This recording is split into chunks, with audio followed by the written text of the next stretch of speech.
Mbak Puan, terlepas dari pandemi COVID-19 yang jadi challenge nih sebagai tuan rumah IPU 144, ada nggak tantangan lain yang dihadapi Indonesia sebagai tuan rumah Interparliamentary Union? Apakah Indonesia tidak dipandang sebelah matakah, atau bagaimana, atau mungkin sebaliknya Indonesia sangat-sangat dianggap? Alhamdulillah dengan kita diberi kepercayaan menjadi penyelenggara IPU ke-144 ini, saya boleh mengatakan bahwa ya artinya kita diberi kepercayaan yang besar oleh negara-negara anggota IPU yang terdiri dari 178 negara. Ya. Jadi tantangan yang akan dihadapi ke depan ini adalah bagaimana penyelenggaraan ini bisa berjalan baik, aman, dan sukses. Bukan hanya sukses penyelenggaraan, tapi juga sukses substansi, dan bagaimana kemudian nama Indonesia bisa berperan secara global dan diakui oleh dunia internasional. Oke, tapi suara Indonesia sangat diakui. Sampai hari ini dalam setiap pengambilan keputusan, tentu saja Indonesia bisa saya katakan selalu terlibat dalam pengambilan keputusan.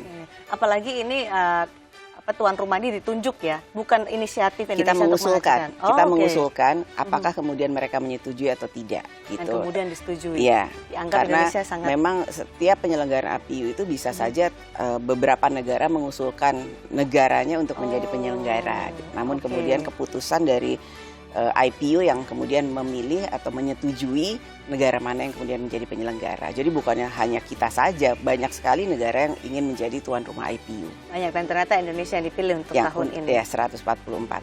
Oke, momen untuk Indonesia bisa kembali bersuara, bisa juga menunjukkan, dunia melihat Indonesia melalui IPU. Ya. Ini beban nggak buat Mbak Puan? Ini tantangan, bukan beban. Apapun yang menjadi tugas saya atau pekerjaan saya anggap itu amanah yang menjadi suatu hal yang harus saya jalankan. Jadi tantangan ke depan ya pasti, tapi beban ya enggak ya. Amanah ya kita coba lakukan, kita jalankan sebaik-baiknya. Oke, Mbak Puan, kita bicara masih soal IPU. Yang terakhir ke Mbak Puan, di IPU ini Bali juga menjadi tuan rumah, dan apa yang diharapkan? Tadi kan warga Bali sudah ada harapan. Bagaimana dengan pemerintah daerah, dengan pihak-pihak terkait untuk bisa menyukseskan ini? Ya, Forkompimda sangat mendukung apa yang kemudian dilakukan oleh DPR RI dalam pelaksanaan IPU ini, dan mereka pun sangat proaktif untuk bisa membantu penyelenggaraan IPU ini, sehingga melibatkan UMKM yang ada di Bali yang dikoordinir oleh Pemda, khususnya kantor gubernur, untuk bisa memperlihatkan nanti. Jadi di sini akan ada booth-booth, bahkan itu sudah mulai dipasang beberapa barang tradisional Bali ataupun bukan khusus khas Bali, sehingga yang datang ke sini bisa melihat suasana Bali seutuhnya lah. Oke, all out lah ya. All out. Untuk IPU 144. Terima kasih Mbak Puan, terima kasih sudah meluangkan waktu bersama kita di sela kesibukan sebagai pemimpin delegasi IPU 144 di Bali. Terima kasih. Ini kita doakan mudah-mudahan berjalan dengan lancar. Amin, terima kasih. Semua delegasi menikmati suasana Bali, suara Indonesia semakin digaungkan. Amin, terima kasih. Terima kasih Mbak Puan. Sampai jumpa di Padamu Negeri selanjutnya.